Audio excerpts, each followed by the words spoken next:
चलिए बेटा बेटा गुड मॉर्निंग।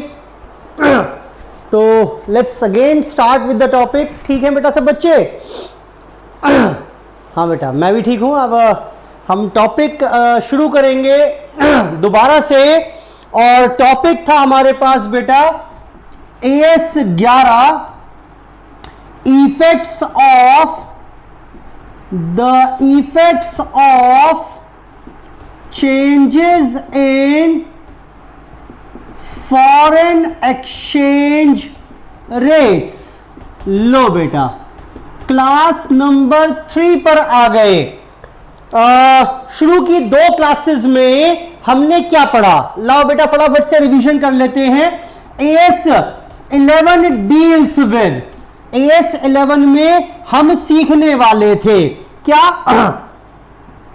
एक तो कि फॉरेन करेंसी ट्रांजैक्शंस को रिकॉग्नाइज कैसे करेंगे, इसी के ऊपर कॉन्सेप्ट सीखा, और फिर क्लास नंबर 2 में क्वेश्चन कर लिए। मैंने क्या कहा? जब भी कोई ट्रांजैक्शन होगी फॉरेन करेंसी में तो that is called the foreign currency transaction. अब इस ट्रांजैक्शन को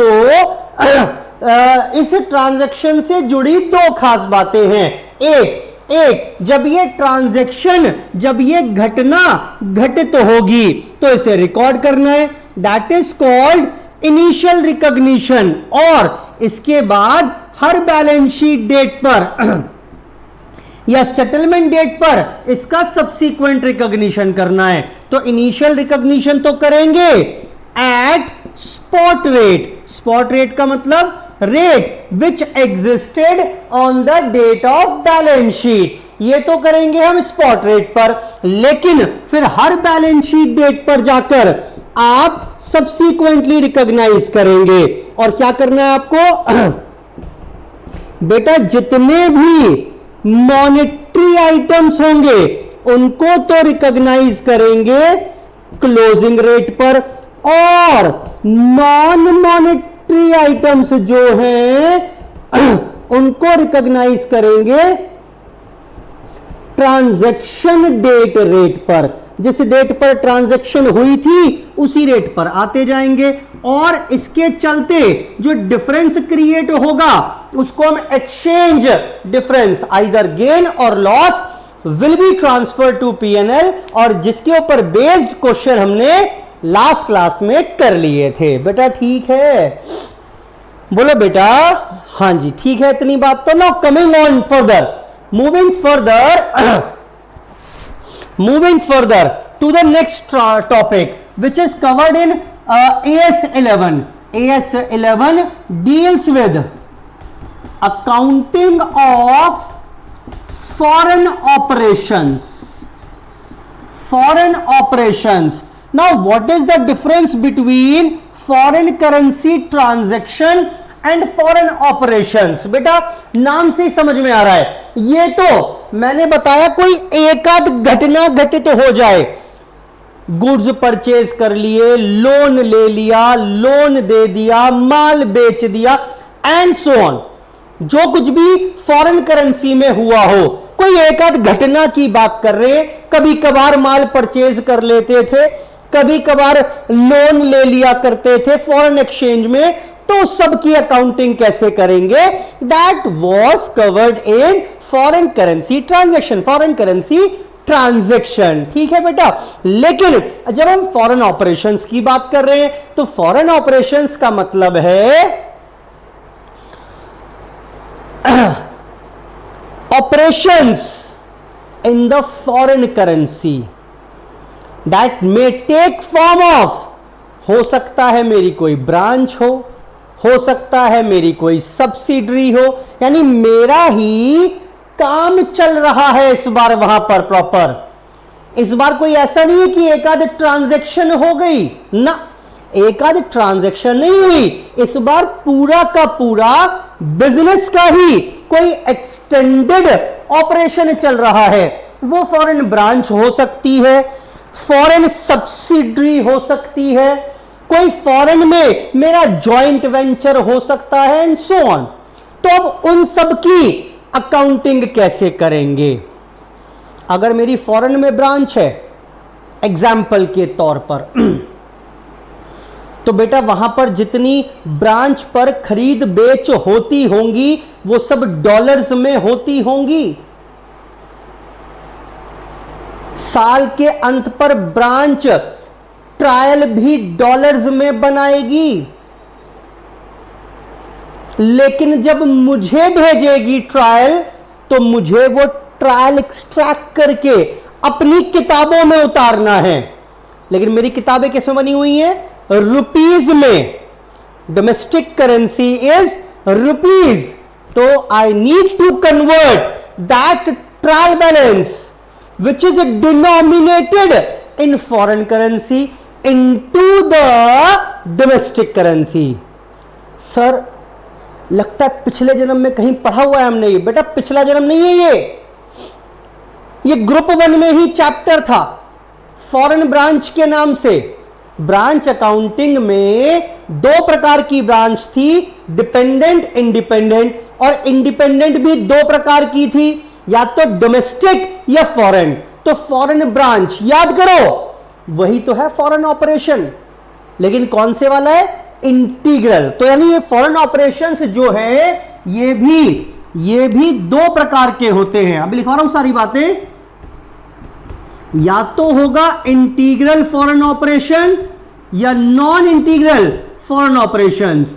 ये तो हमें पढ़ना नहीं है, not covered in CA intermediate. और इसका अगर मैं बात करूं तो best example is foreign branch. क्या एग्जांपल है बेटा? Foreign branch. ये लो, ये तो पूरा चैप्टर ही पढ़ा हुआ है हमने। तो जितना काम हमने फॉरेन ब्रांच में किया था वो एक्चुअली सारा का सारा एज पर AS 11 इसी सेगमेंट के बेसिस पर किया था। तो लॉजिकली तो मेरी बात खत्म हो गई, लॉजिकली मेरी बात खत्म हो गई, क्योंकि बेटा हमने पूरा टाइम लगाया हुआ है फॉरेन ब्रांच में जाकर कि फॉरेन का ट्रायल था, कन्वर्ट करते थे डोमेस्टिक करेंसी में। याद आ रहा है? डिफरेंस होता था, उस डिफरेंस को ट्रांसफर कर दिया करते थे एक्सचेंज डिफरेंस में, जो अल्टीमेटली P&L में चला जाता था, चाहे वो गेन हो या लॉस हो। चलो एक काम करते हैं, फटाफट से लिखना शुरू करते हैं, कुछ बातें मेरे साथ साथ लिखिए। आपने लिखिए, चलिए डालिए हेडिंग, डालिए हेडिंग। पहले accounting for foreign operation, second part है ये AS का। Accounting for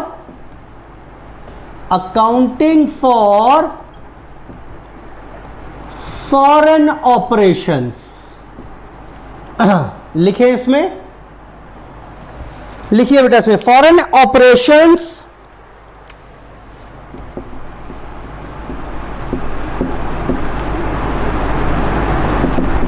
means business outside India. भाई इस बार कोई एकाध ट्रांजैक्शन नहीं कर रहे, इस बार तो पूरा बिजनेस चल रहा है। India, it can be in the form of बेटा फॉरेन ब्रांच हो सकती है, फॉरेन सब्सिडरी हो सकती है, फॉरेन जॉइंट वेंचर हो सकता है। बेटा समझ में आ रही है बात कि नहीं आ रही है? फॉरेन एसोसिएट हो सकती है मेरी।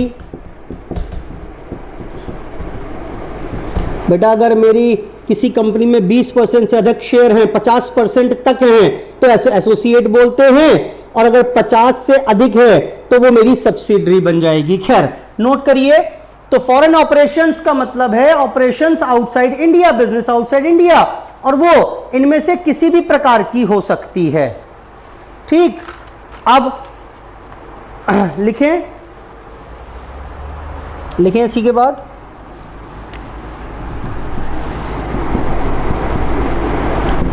these foreign operations can be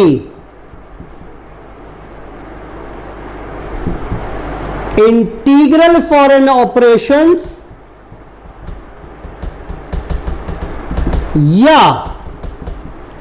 या बेटा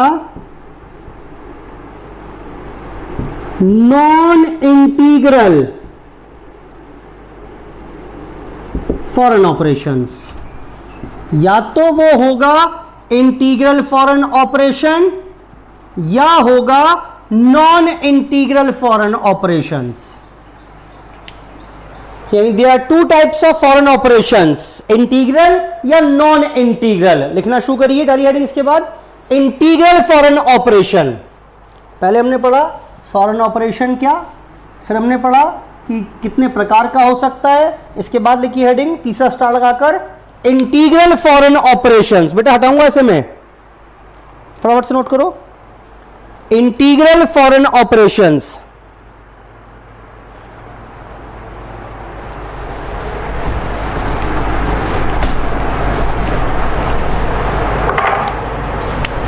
लिखे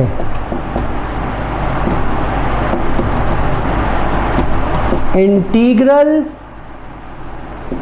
फॉरेन ऑपरेशन, आईएफओ भी बोलेंगे इसे, आईएफओ भी बोल सकते हैं। मींस लिखें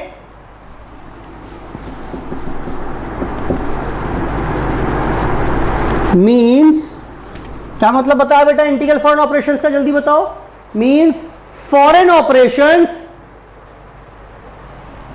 means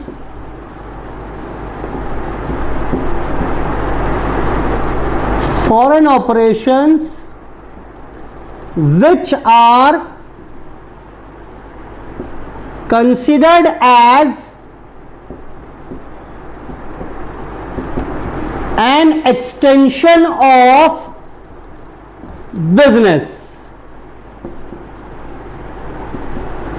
This may take form of foreign branch. लो बेटा फॉरेन ब्रांच पर ले जाकर टॉपिक मैंने यहां समाप्त कर दिया। अब ये कैसे पता चलेगा मेरे को वैसे कि ये इंटीग्रल फॉरेन ऑपरेशन है या नॉन इंटीग्रल है? बेटा क्योंकि जो इंटीग्रल नहीं होगी वो खुद ब खुद नॉन इंटीग्रल बन जाएगी। पढ़िए, लिखे डाली नेक्स्ट हेडिंग, यानी how to identify integral foreign operation, IFO. बेटा इसे कैसे आइडेंटिफाई करेंगे? लिखे, लिखिए following indicators are generally used। ये कुछ इशारे हैं जो आपको बताएंगे कि मेरी इंटीग्रल फॉरेन ऑपरेशन है। जैसे high volume of transactions,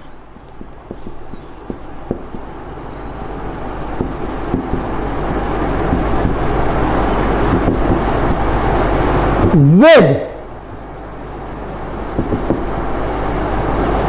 reporting entity. बेटा ये रिपोर्टिंग एंटिटी कौन सी हुई? सर मैं ही तो हो गया रिपोर्टिंग एंटिटी। बिल्कुल बेटा, बेटा जो फाइनेंशियल स्टेटमेंट्स तैयार कर रही है यानी मैं, रिपोर्टिंग एंटिटी, रिपोर्टिंग एंटिटी।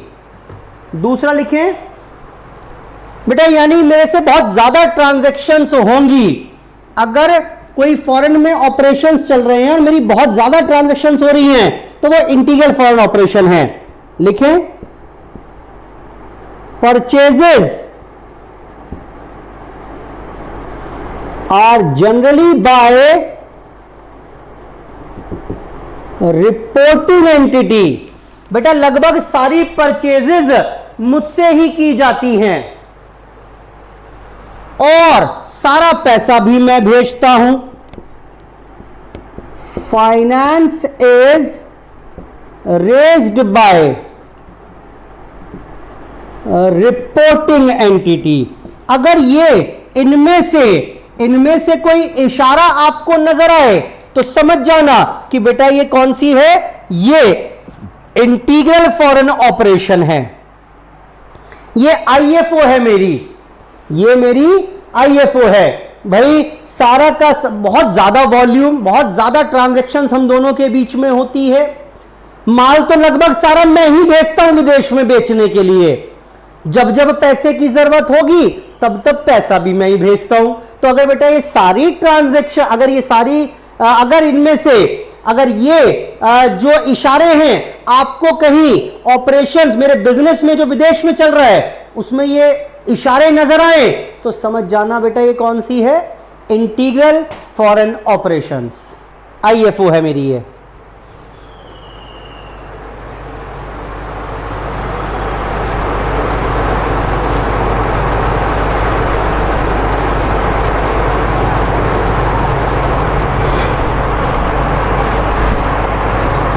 बेटा समझिए अब इस आईएफओ ने यानी फॉरेन ब्रांच ने पूरे साल काम किया।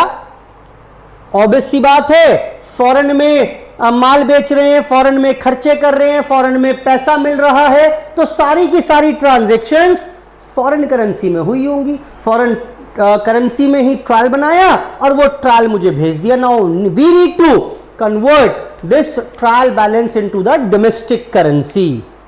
पढ़ रखा है हमने, क्वेश्चन किए बहुत सारे इसके ऊपर फॉरेन ब्रांच टॉपिक में जाकर। फिर भी थोड़ा लिख लेते हैं, रूल्स फॉर कन्वर्जन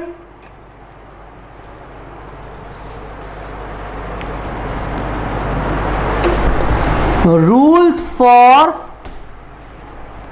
लिखें, नेक्स्ट स्टार लगा के लिख लीजिए,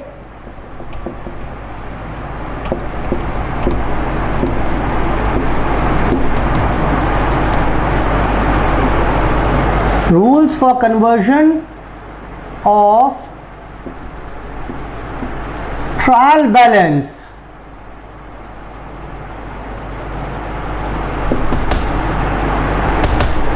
expressed in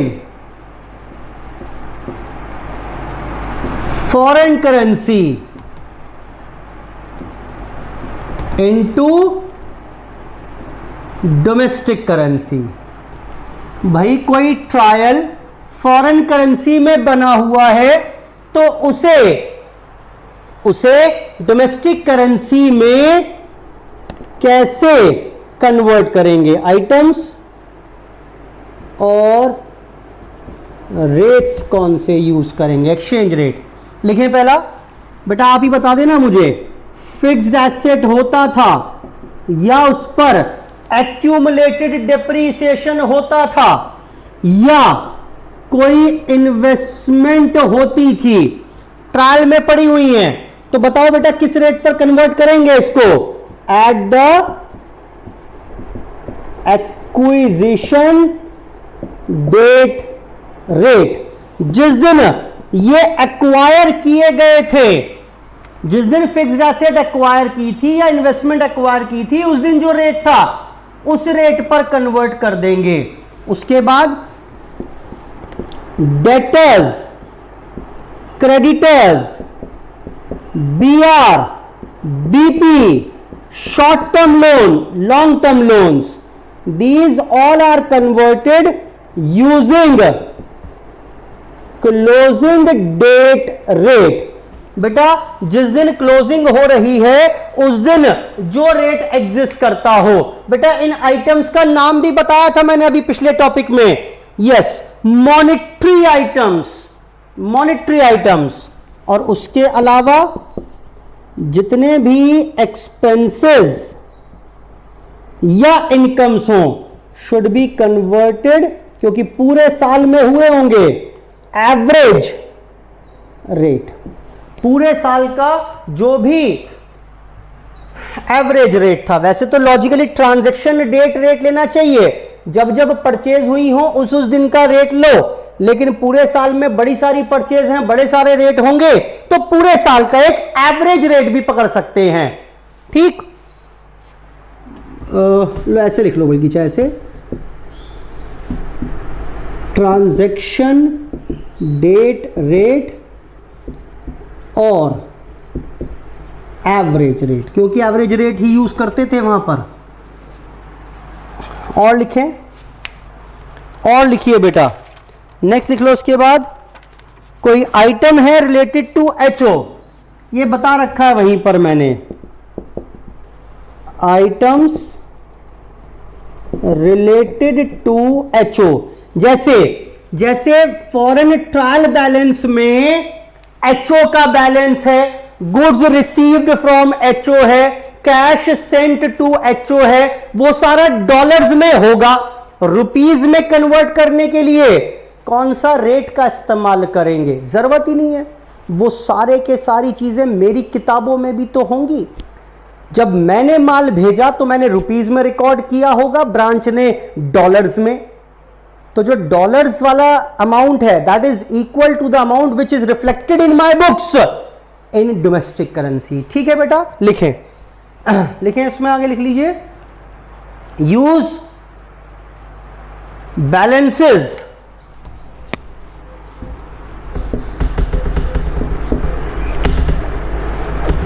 as appearing in HO books। Note डालिए इसी के बाद इसी में ट्रायल बैलेंस कन्वर्जन में जिसको डिफरेंस आएगा क्या करेंगे,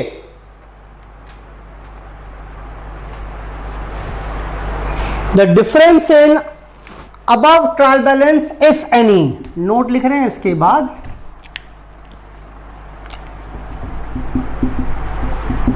difference in above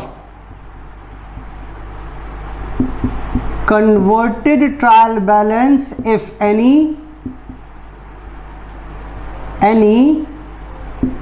will be transferred to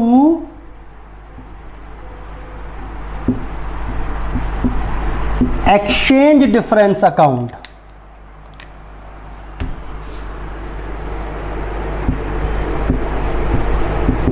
Which is ultimately transferred to P&L account। बेटा इसमें जितना भी डिफरेंस आएगा कन्वर्जन करते वक्त उस डिफरेंस को हम ट्रांसफर कर देंगे एक्सचेंज डिफरेंस में, और ये एक्सचेंज डिफरेंस अल्टीमेटली कहां चला जाएगा, will be transferred to P&L account, either debited और विल बी क्रेडिटेड। प्रॉफिट होगा या गेन होगा, जिसके ऊपर हमने कुछ क्वेश्चंस किए भी थे लास्ट क्लास में। ठीक, इसके ऊपर कोई क्वेश्चन नहीं कराऊंगा मैं। हमने फॉरेन ब्रांच में conversion of foreign trial balance denominated in foreign currency into domestic currency हमने कर रखे हैं। ठीक, वहीं से आप रिवाइज करेंगे, अलग से और कोई एग्जाम में इसका क्वेश्चन एज सच नहीं आया है। नोट करिए, तो अकाउंटिंग फॉर फॉरेन ऑपरेशंस ये सेकंड सेगमेंट था हमारा एएस में, जो यहां पर फिनिश हो गया। ठीक है बेटा, नोट करो पहले फटाफट से, और फिर लास्ट टॉपिक और खत्म कर लेंगे, forward exchange contract. Accounting for foreign exchange contract,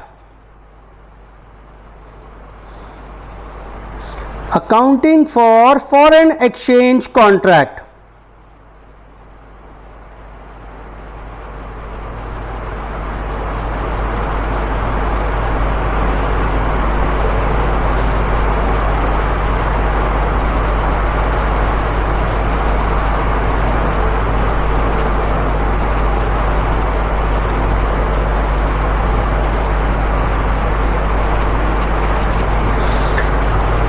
बेटा फटाफट से नोट कर लो, फिर आगे बढ़ेंगे। लास्ट टॉपिक बचा हुआ है हमारे पास, उसके ऊपर एग्जाम में क्वेश्चन भी वो पूछ चुका है, कई बार एग्जाम में क्वेश्चन आ चुके हैं। लास्ट टॉपिक है फॉरवर्ड एक्सचेंज कॉन्ट्रैक्ट। फटाफट से पहले इसको नोट कर लीजिए, फिर आगे बढ़ेंगे।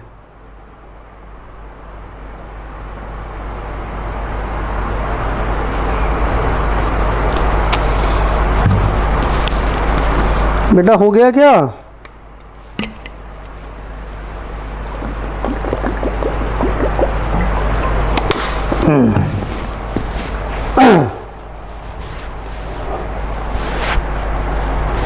बेटा हटा दूं, हो गया बेटा कॉपी। चलिए देखें, लास्ट सेगमेंट आ गया बेटा एएस में, accounting for forward exchange contract. देखो बेटा बढ़िया टॉपिक है, accounting for forward exchange contract. समझिए, समझो बेटा, accounting for forward exchange contract समझे ध्यान से। देखिए हुआ क्या, यहां पर 1 दिसंबर को, लेट्स से 1 दिसंबर 2019 में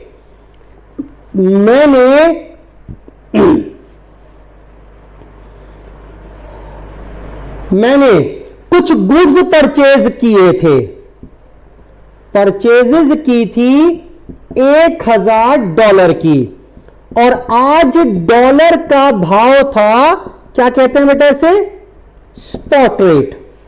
$1 था 50 रुपए के बराबर, और मैंने वायदा कर दिया कि ड्यू डेट ऑफ पेमेंट रहेगी 1 मई 2020। मैंने कहा जी 1 मई 2020 को मैं आऊंगा और आपका पेमेंट करवा दूंगा। बेटा पेमेंट जो मुझे करना पड़ेगा, ये पेमेंट रुपीज में करना पड़ेगा कि डॉलर्स में? भाई खरीदारी डॉलर्स में की है तो यू नीड टू पे $1000 ऑन द ड्यू डेट। अब सर ये $1000 कहां से आएंगे हमारे पास? $1000 कहां से आएंगे बेटा? बैंक से खरीदेंगे। हाँ बैंक से ही तो लाओगे, मैंने बताया आपको शुरू में ही। आप हमेशा ऐसा मानिए कि आप बैंक से जाकर जो भी उस दिन रेट होगा, जो भी इस दिन रेट होगा, उस रेट पर $1000 लोगे बेटा। वो रेट हो सकता है, वो रेट हो सकता है 60 हो जाए, वो हो सकता है इससे कम हो जाए, या वो हो सकता है सेम भी रहे, ज्यादा भी हो सकता है, कम भी और बराबर भी। खैर तो बेटा अब जानते हो मुझे यहां पर पेमेंट करना है, जो भी रेट रहेगा इस दिन डॉलर्स खरीदूंगा और पेमेंट कर दूंगा।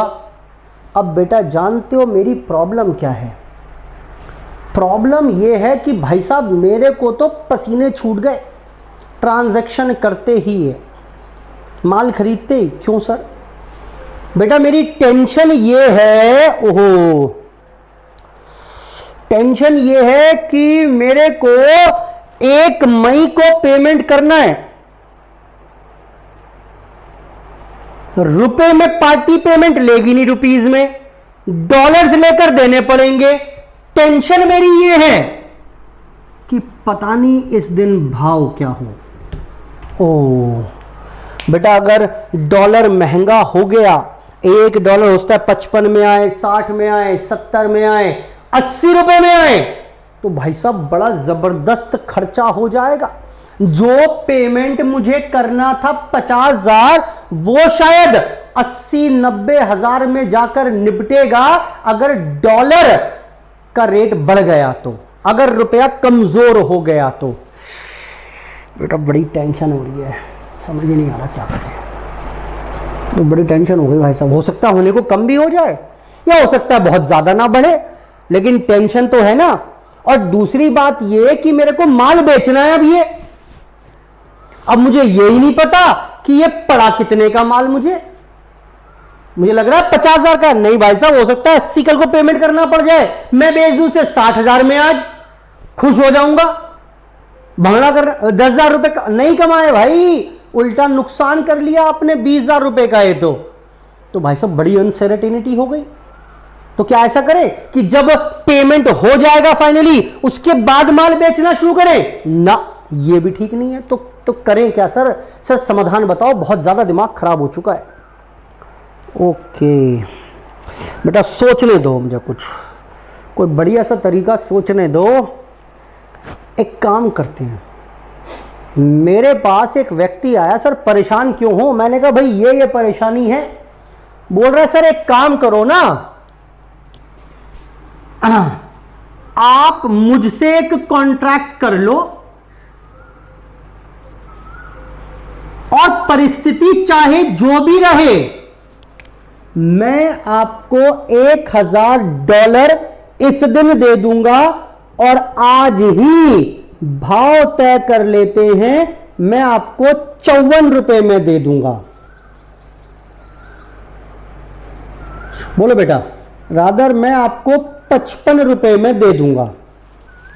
मैं आपको डॉलर ये चिंता तो है पता नहीं क्या भाव मिलेगा, मैं आपको ₹55 में डॉलर दे दूंगा।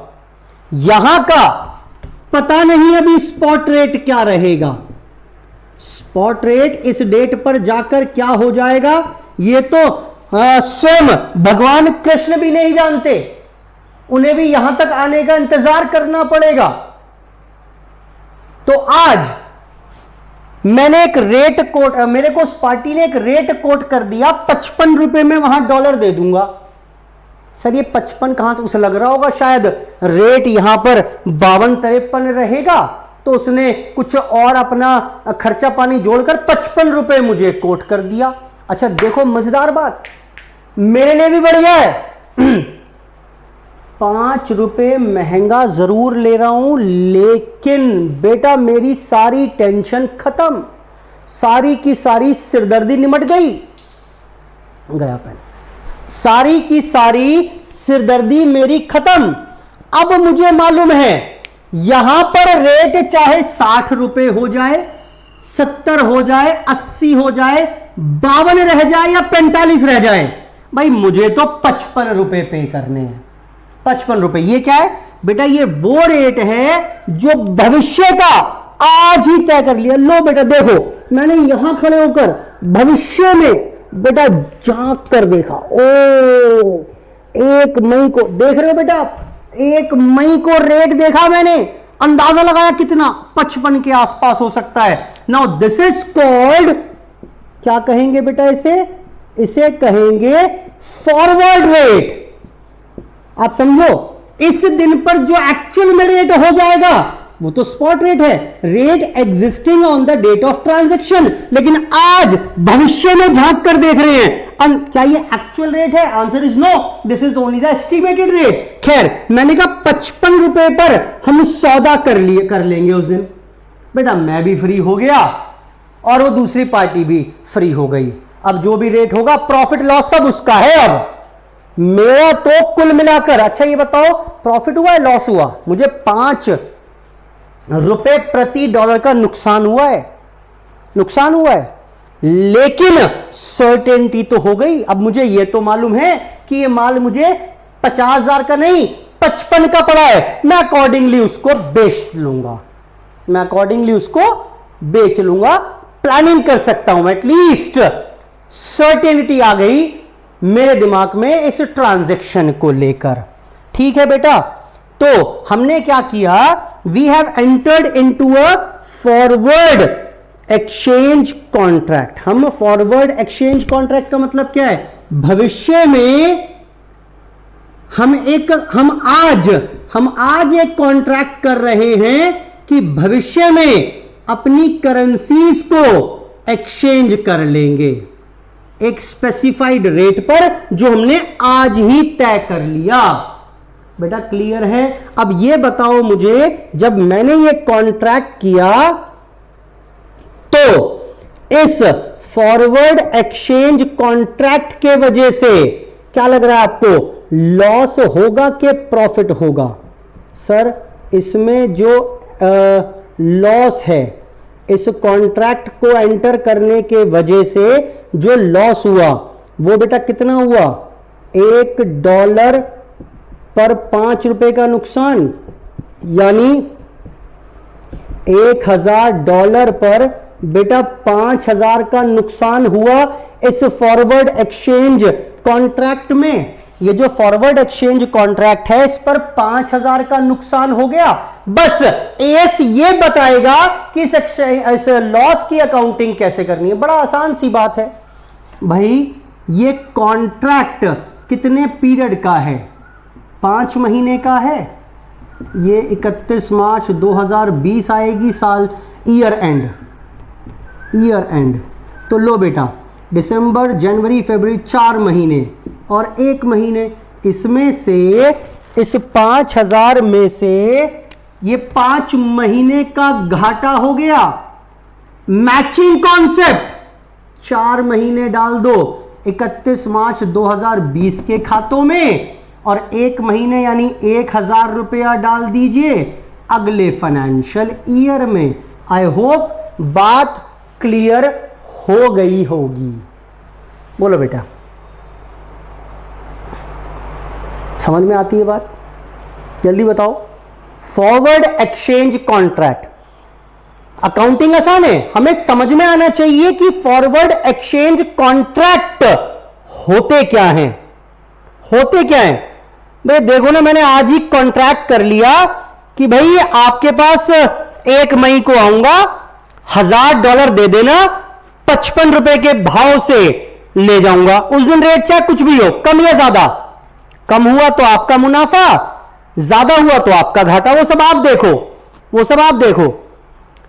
लेकिन मैं तो 55 रुपए के हिसाब से आपको पेमेंट कर दूंगा।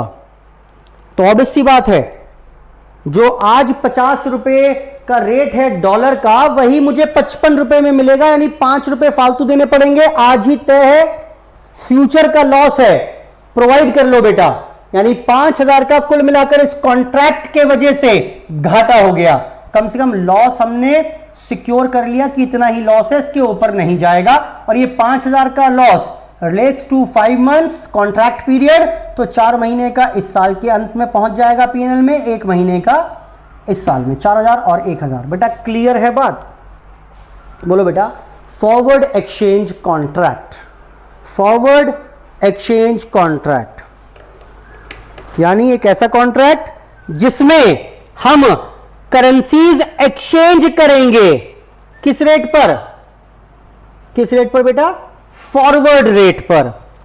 सर ये फॉरवर्ड रेट क्या हुआ? फॉरवर्ड रेट हुआ एक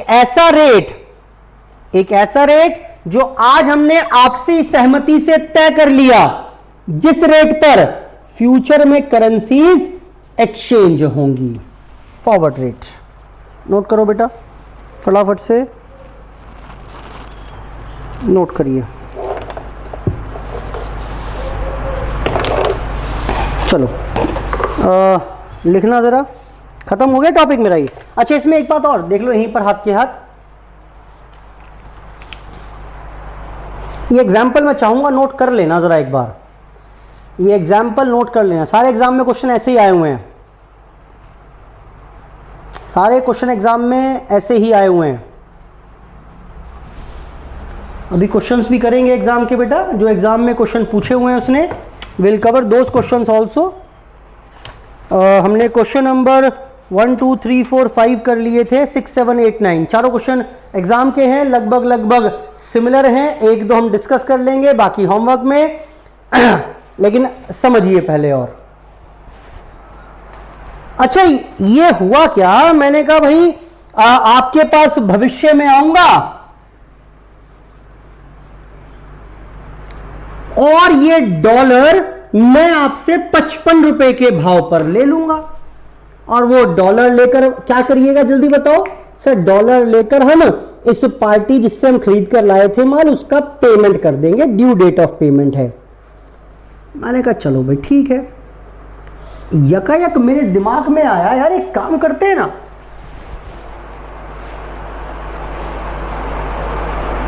मैंने कहा 55 रुपए का डॉलर दोगे मुझे? बोला हाँ मैं 55 रुपए का डॉलर दे दूंगा। क्या करना है आपको? मैंने कुछ नहीं, ऐसे ही पूछ रहा हूं। नहीं, किसी पार्टी का पेमेंट करना है, लोन चुकता करना, कुछ नहीं करना मुझे। अब समझो, मेरे को मैंने कहा $1000 $55 पर दोगे?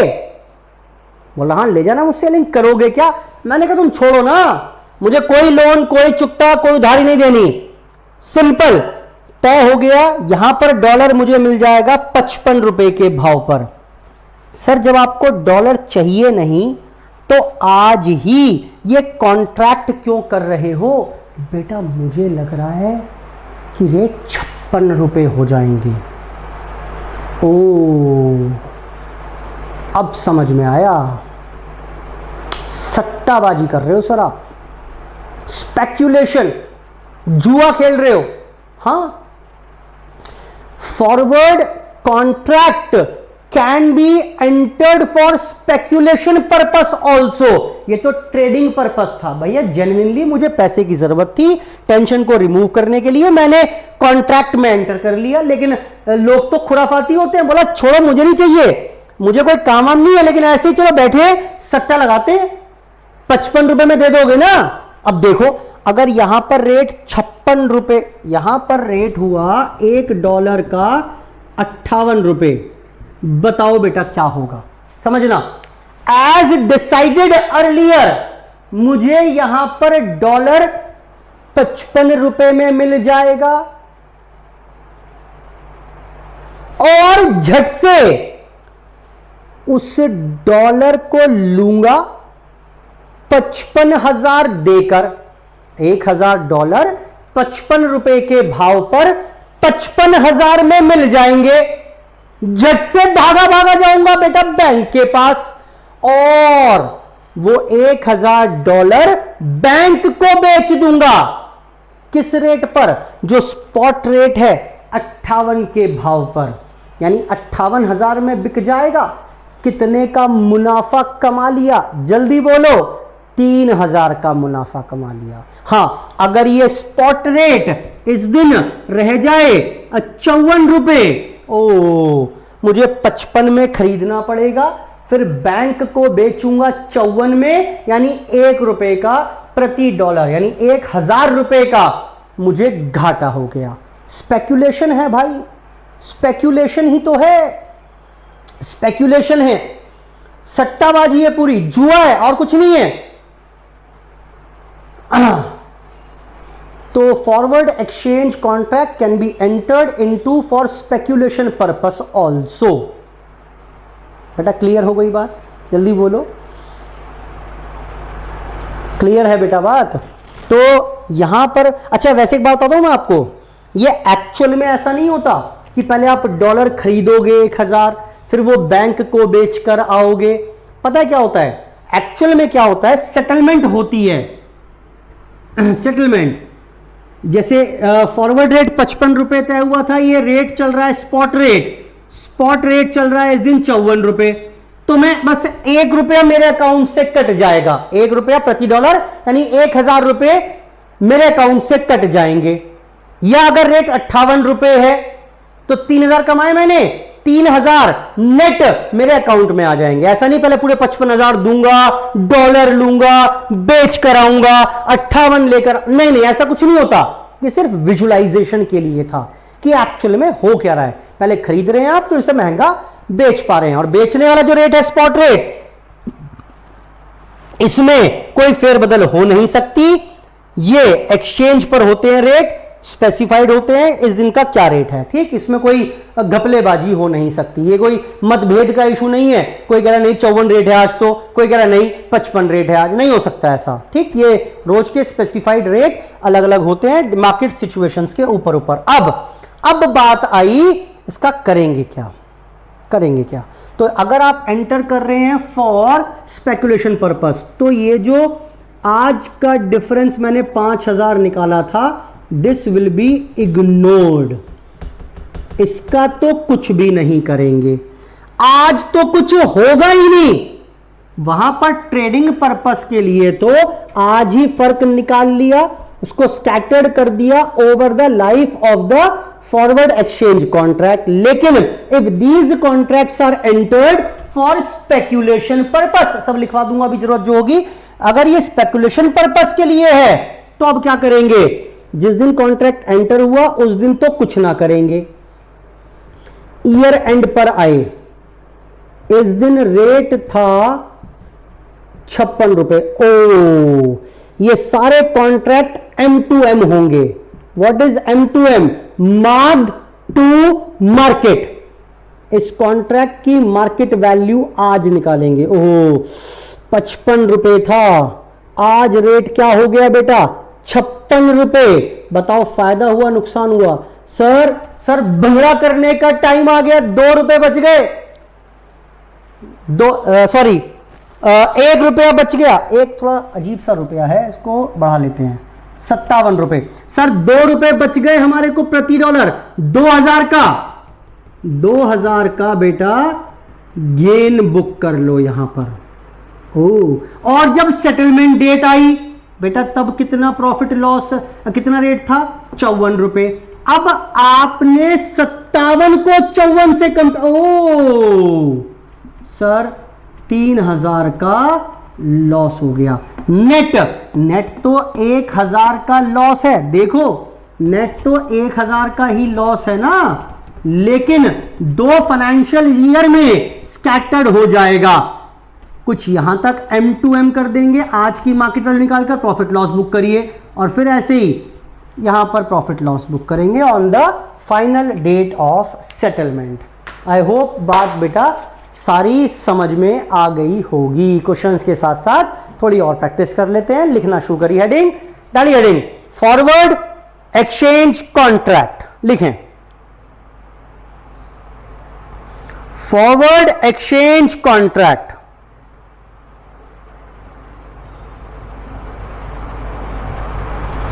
फॉरवर्ड एक्सचेंज कॉन्ट्रैक्ट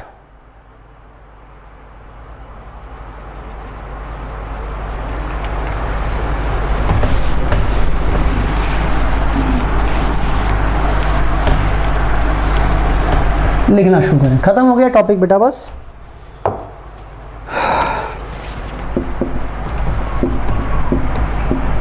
फॉरवर्ड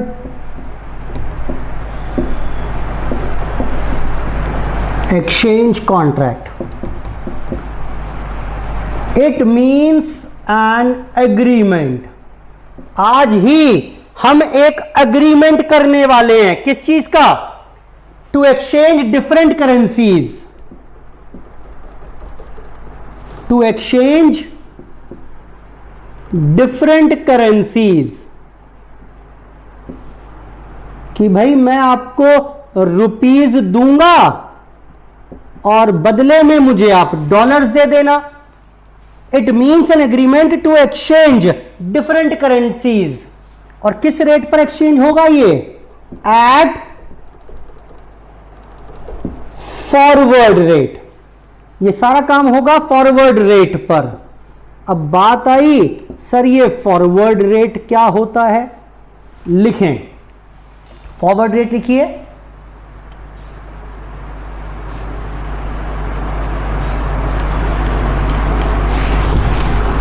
क्या मतलब हुआ बेटा? It means specified exchange rate. एक एक्सचेंज रेट है जो आज ही बता रहा हूं कितना है। Exchange rate at specified future date. भाई एक ऐसा रेट है जो एक स्पेसिफाइड फ्यूचर डेट पर एग्जिस्ट करेगा। बेटा 15 मई का कुछ और होगा, 20 मई का फॉरवर्ड रेट कुछ और होगा अंदाजे के मुताबिक, जून का कुछ और होगा, जुलाई का कुछ और होगा। फॉरवर्ड रेट क्लियर है बेटा बात? जरा असाइनमेंट देखें अब एक बार, असाइनमेंट देखेंगे मेरे साथ साथ। बेटा असाइनमेंट खोल लो फटाफट से, इसको नोट करने के बाद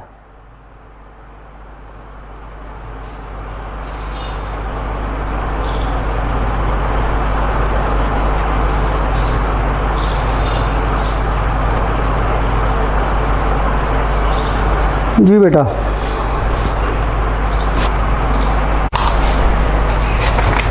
जी बेटा बेटा नोट कर लिया सबने ना? चलिए देखें मेरे साथ साथ, आइए बेटा क्वेश्चन नंबर 6 पर जरा देखें क्या कह रहा है एक बार मेरे साथ साथ। Question number 6, sterling limited purchase a plant for $20 20,000। बेटा एक प्लांट परचेज किया गया $20,000 का on 31 December 2007, payable after 4 months. यहां कहीं 4 महीने बाद डेट ऑफ पेमेंट है। भाई प्लांट परचेज किया है तो इसका पेमेंट करना पड़ेगा। अब टेंशन वही थी, पता नहीं क्या रेट हो जाए इस दिन। तो company entered into a forward contract for 4 months. 4 महीने के लिए कॉन्ट्रैक्ट एंटर कर लिया। किस रेट पर?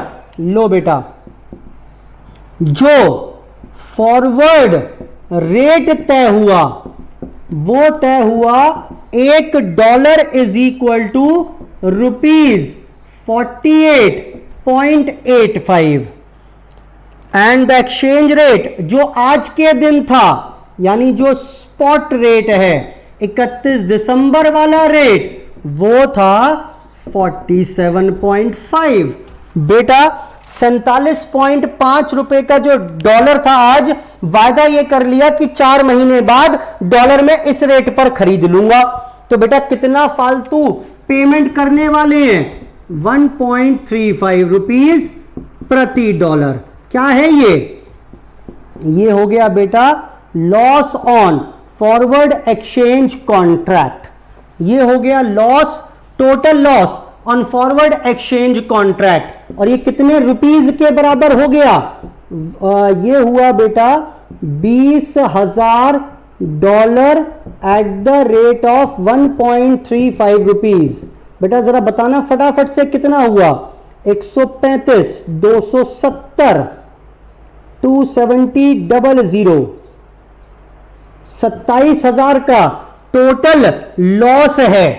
टोटल लॉस है and this loss is for the period of loss on forward exchange contract. ये जो 4 महीने हैं, इन 4 महीने का टोटल लॉस है 27,000 रुपए।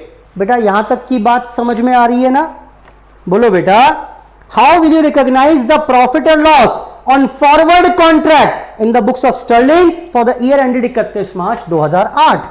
अब यहां पर 31 March 2008 is the year end. अब इसमें कैसे लॉस रिकॉग्नाइज करोगे? यहां पर दिखाओगे बेटा loss on forward exchange contract 27,000 is for the period of 4 months. ये 3 महीने हैं। 3 महीने के लिए कितना? बेटा कितना आ रहा है ये शायद 20,000। कितना आ रहा है बेटा बताना कैलकुलेटर से फटाफट से। ये आ रहा है बेटा 20,250।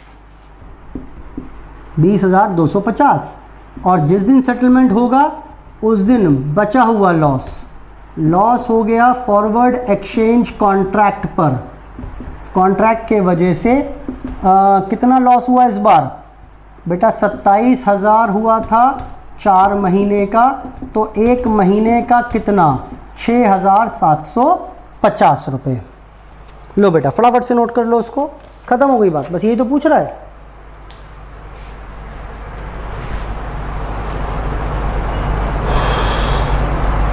As on 31 March 2008, loss on forward exchange contract which should be recognized is 27,000 divided by 4 into 3, and as on 1st May forward exchange contract would be, यानी for the year 8-9 रहेगा 6750। 6750।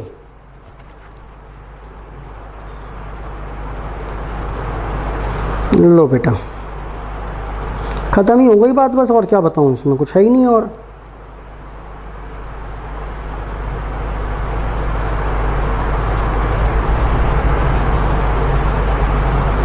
बेटा फटाफट से नोट कर लो।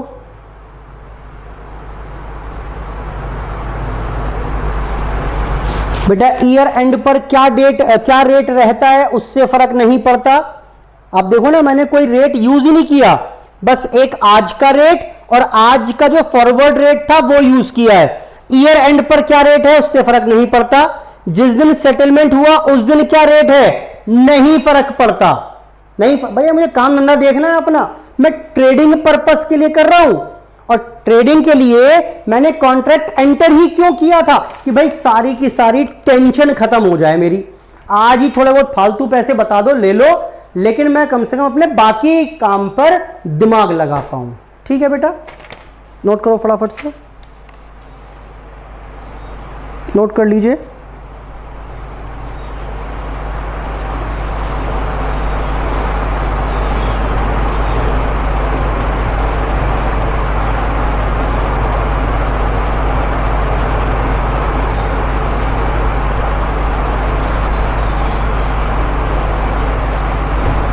लिखिए इसके बाद एक नोट, क्वेश्चन नंबर 7, 8, 9 होमवर्क में कर पाएंगे बेटा, बिल्कुल सिमिलर है, एग्जाम में आए हुए हैं 3-4 बार, तो मैंने सारे कॉपी कर दिए, बिल्कुल सेम है। नोट लिखें हम, अगर यही होता स्पेकुलेशन पर्पस के लिए, नोट लिखिए और फिर एक एग्जाम्पल लिखवा दूंगा छोटा सा। Note, if forward exchange contract is entered into for speculation purpose, then अगर मैंने गैम्बलिंग के उद्देश्य से, मुझे पैसों की आवश्यकता नहीं थी वास्तव में उस दिन, ये तो बस मुझे गैम्बलिंग करनी थी कि भाई जो डिफरेंस होगा उसका फायदा लॉस मिल जाए, तो लिखें the premium or discount on then premium or discount on exchange rate at the time of entering into contract is ignored. बेटा पहले तो हम यही करते थे, जितना भी डिफरेंस आज होता था, जिस दिन हमने कॉन्ट्रैक्ट में एंटर किया उस दिन जो फर्क था वो हमने आज ही कैलकुलेट कर लिया, बाकी बाद में कुछ भी रेट होता रहे उसी लॉस को हमने ओवर द पीरियड स्कैटर कर दिया धीरे धीरे। लेकिन यहां पर उस डिफरेंस को तो भाई साहब इग्नोर कर दो। प्रीमियम और डिस्काउंट जो भी फालतू या सस्ता मिल रहा हो, exchange rate at the time of entering into contract is ignored, उसको इग्नोर कर देंगे। क्या करेंगे फिर इग्नोर करने के बाद? लिख लें इसके बाद एक लाइन और लिख लीजिए, at each balance sheet date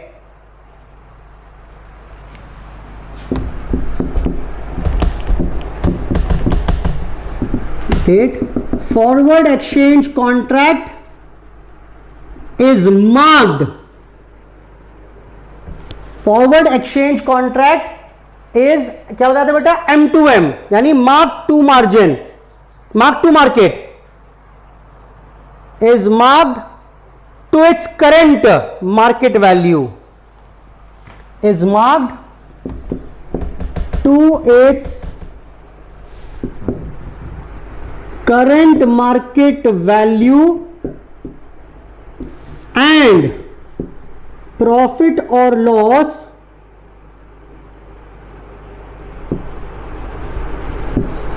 should be recognised.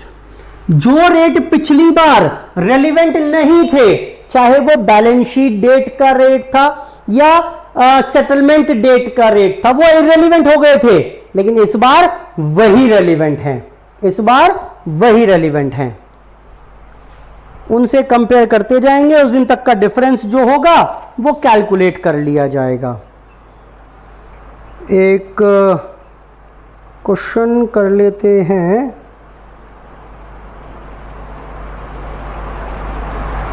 Forward exchange contract का।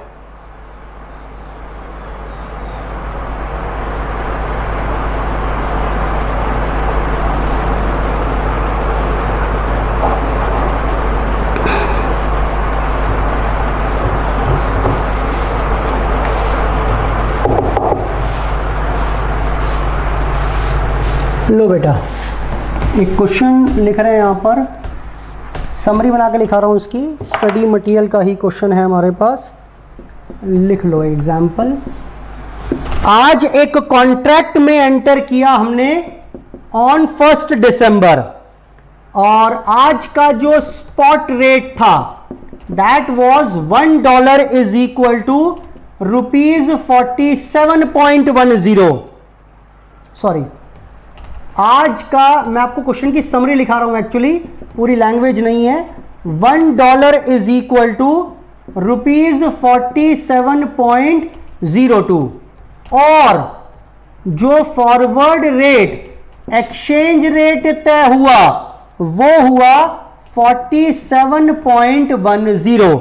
अच्छा ये बताइए, अगर ये ऑर्डिनरी फॉरवर्ड एक्सचेंज कॉन्ट्रैक्ट होता तो बेटा ये डिफरेंस लॉस 8 रुपए हो जाता, महंगी खरीदेंगे करेंसी हम, 8 पैसे का लॉस जो हम over the period right of कर देते। लेकिन अब उसने क्या कहा कि फॉरवर्ड कॉन्ट्रैक्ट में एंटर किया था, और 31 दिसंबर को जब पहुंचे तो भाई साहब मजेदार बात सुनो, इस दिन स्पॉट रेट समझते हो ना, जो एक्चुअल में इस दिन रेट एग्जिस्ट करता था वाज 47.15, और फाइनली मैंने ये कॉन्ट्रैक्ट बेच दिया 31 जनवरी में, और इस दिन स्पॉट रेट क्या था, $1 इज इक्वल टू 47.18।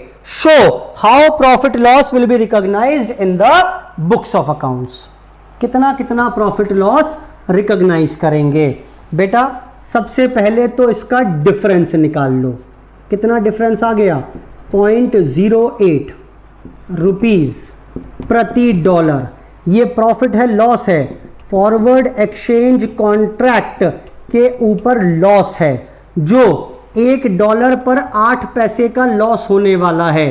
बेटा ठीक है ना, जल्दी बोलो, दिस शुड बी इग्नोर्ड। बेटा कुछ नहीं करेंगे इसका तो कुछ ना करेंगे, इसका तो बेटा कुछ ना करेंगे। ओहो सर, इसका कुछ नहीं होगा। हाँ, और मान लेते एक चीज़ रहेगा इसमें कि कॉन्ट्रैक्ट था फॉर US डॉलर 10,000, ये था हमारा कॉन्ट्रैक्ट का अमाउंट। चलो जी, तो इस दिन तो इसे इग्नोर कर देंगे, कुछ ना करेंगे। अब 31 दिसंबर को आकर इसकी बेटा मार्केट वैल्यू निकाल लो कॉन्ट्रैक्ट की। समझो बेटा जरा बताना, 47.02 वाला रेट आज 47.15 हो गया, प्रॉफिट हो गया कि लॉस हुआ बेटा? मुझे जल्दी बोलो बेटा फटाफट से। बेटा फॉरवर्ड रेट था 47.10, यानी कि मुझे 47.10 में ये कॉन्ट्रैक्ट मिल जाएगा, ये डॉलर्स मुझे मिल जाएंगे। ओहो, 47.1 में मिल जाएंगे। लेकिन बेटा आज रेट क्या है सर? आज तो रेट है 47.15। ओहो, सस्ता मिल जाएगा मुझे। बेटा यहां बताना जरा कितना हो गया profit on forward exchange contract. देख रहे हो बेटा आप, फॉरवर्ड एक्सचेंज कॉन्ट्रैक्ट पर मैं इतने में खरीदूंगा। अगर आप ऐसा मानो आज ही कॉन्ट्रैक्ट खत्म कर दूं तो मुझे इतने डॉलर्स, इतने रुपए में मिल जाएगा, इतने में मिलकर इस रेट पर आज बेच दूंगा। तो बेटा कितने का फायदा हो गया? ये हो गया 0.05 इंटू $10,000, यानी बेटा 5,000 रुपये का प्रॉफिट आप रिकॉग्नाइज करेंगे on forward exchange contract as on 31 दिसंबर ईयर एंड। और जब यहां तक पहुंचे तो जरा बताना अब कितना प्रॉफिट हो गया? बेटा मेरी किताबों में फॉरवर्ड एक्सचेंज कॉन्ट्रैक्ट वाला रेट क्या आ चुका है बेटा 47.15 है ना। अब तो रेट ये है जब मैंने प्रॉफिट बुक कर लिया तो माइनस 47.15 इतने में लूंगा और इतने में बेच दूंगा हाथ के हाथ इनटू 10,000 कितना हो गया बेटा ₹3000। लो बेटा तो 5,000 का प्रॉफिट इस साल में बुक करेंगे और 3,000 का प्रॉफिट इस नेक्स्ट ईयर में बुक होगा। लो बेटा नोट कर लो, इसके ऊपर क्वेश्चन कोई आया नहीं है ट्रेडिंग के ऊपर आज तक। स्टडी मटेरियल का क्वेश्चन था वो करा दिया, जिस बार भी आएगा एज इट इज क्वेश्चन आपको एग्जाम में मिल जाएगा। ठीक है बेटा, इसके साथ ही हमारा AS11 यहां पर समाप्त हो गया। ठीक है बेटा, कुल मिलाकर 3 मुद्दे कवर करे हमने इसमें। क्या क्या? एक तो हम जब फॉरेन करेंसी इन्वॉल्व होगी किसी ट्रांजैक्शन में तो उसकी अकाउंटिंग कैसे करेंगे, यानी फॉरेन एक्सचेंज ट्रांजैक्शन जिसमें हमने इनिशियल रिकॉग्निशन और सब्सिक्वेंट रिकॉग्निशन दोनों पढ़े। फिर हमने कुछ कवरेज की आज की क्लास में फॉरेन ऑपरेशंस की। मैंने बताया फॉरेन ऑपरेशंस वो भी 2 प्रकार के, कौन कौन से थे? या तो होगा इंटीग्रल फॉरेन ऑपरेशंस या नॉन इंटीग्रल फॉरेन ऑपरेशंस। ये इंटीग्रल कौन से थे? इंटीग्रल वो था जो फॉरेन ब्रांच की तरह होते हैं, कुछ सिम्टम्स, कुछ बताओ तरीके, इंडिकेटर्स उसके। वॉल्यूम ऑफ ट्रांजैक्शन बहुत ज्यादा होगी मेरे साथ, लगभग सारी परचेजेस मुझसे होंगी, लगभग सारा फाइनेंस भी मैं ही किया करूंगा। उसके बाद आई बात कि कन्वर्ट कैसे करें फॉरेन ट्रायल बैलेंस को into domestic currency. The trial balance which was presented in foreign currency उसको कन्वर्ट कैसे करें डोमेस्टिक करेंसी में, वो हमने कर लिया। और फिर बात आई आखिरी में हमारी कि फॉरवर्ड एक्सचेंज कॉन्ट्रैक्ट। कई बार टेंशन है मुझे कि पता नहीं मुझे जो फॉरेन करेंसी में पेमेंट करना है उस दिन रेट क्या हो जाए, तो उस सिरदर्दी से बचने के लिए मैंने आज ही ठेके पर बात कर ली, भैया कुछ भी रेट हो मेरी सिरदर्दी नहीं चाहिए मुझे, मैं तो आपसे डॉलर ले लूंगा इस रेट पर आकर। तो जो मैं एक्स्ट्रा प्रीमियम देने वाला हूं उस प्रीमियम को, उस नुकसान को हम मैचिंग कॉन्सेप्ट के हिसाब से स्कैटर कर देंगे over the life of the forward exchange contract. ठीक, इसके ऊपर क्वेश्चंस हमने किए भी और कुछ क्वेश्चंस मैंने आपको होमवर्क में दिए। ठीक है बेटा, चलिए इसके साथ ही हमारी चर्चा 3 क्लास की समराइज करके मैंने यहां खत्म कर दी। ठीक है बेटा, thank you, bye bye bye bye.